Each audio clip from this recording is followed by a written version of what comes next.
The only way to develop a prayer life is to pray. And in order to do that, we need to exercise our will. So the best time to pray is when you feel the call to prayer, but don't feel like praying. The best time to pray is when you've set aside a specific time of your day to pray every day at that time and don't feel like praying at that time. That's when you should pray most of all. I recommend it being the first thing you have scheduled for your day and the last thing you have scheduled for your day. Just start 5 minutes in the morning and 5 minutes before you fall asleep. 5 minutes, pray the Our Father slowly. And come into that prayer to receive God's will, God's desire. And if it be God's will and God's desire for you to have no sense of God, for you to have no affirmation of God's presence, then just trust. Just trust God that that's the best thing for you.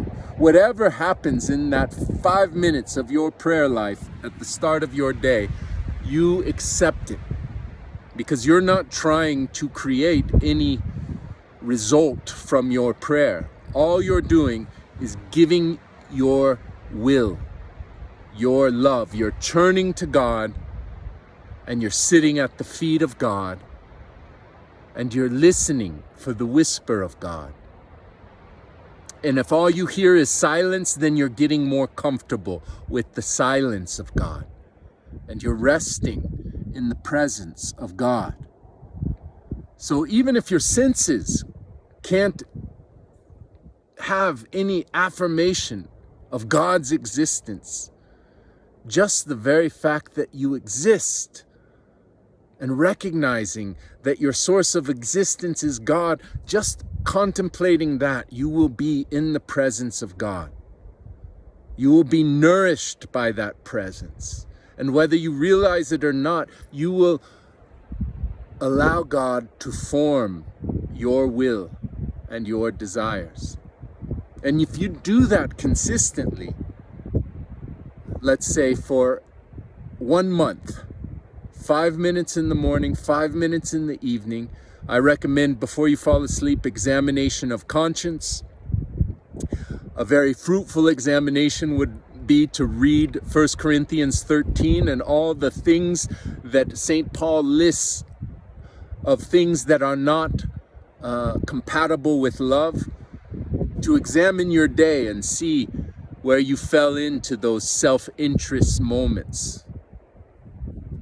Because St. Teresa of Avila tells us our path with God, our walk with God is the fruit that it bears is to free us from the bondage of self-interest. So that should be our focus. How can I liberate myself from myself? Well, I can do that in prayer. Because I don't come to prayer to just feed God my desires like he's an object. I don't come to prayer to do something to get a result that satisfies my will. No, I come to prayer to surrender and to say, thy will be done. That is the prayer of all prayers. So if you don't know what to pray or how to pray to start your day, simply say, thy will be done, and rest in the presence of God and allow God to rest with you. And allow God to reveal to you who you are and who you are made to be. And pray every day, 5 minutes in the morning, 5 minutes in the evening, every day for a month.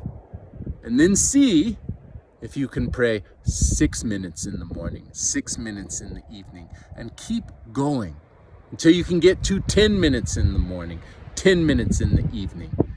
And by then, hopefully, the grace of God will abound. And it won't be enough to pray 10 minutes. And in fact, it won't be enough to just wait morning and evening, and you'll have to fill your day with prayer. And you'll constantly be seeking communion with God, especially in your communion with your neighbor. You'll constantly be seeking the communion of love. God is love, and you'll be conformed to love.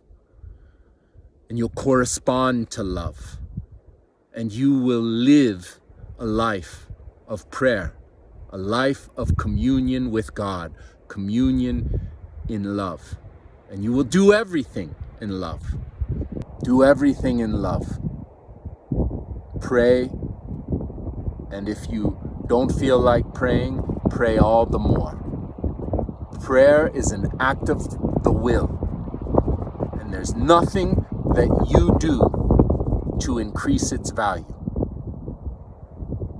The less you are and the more God is in your prayer life, the more fruitful, the more real, the more fulfilling prayer will be. Pray, pray, pray. Abide the fire.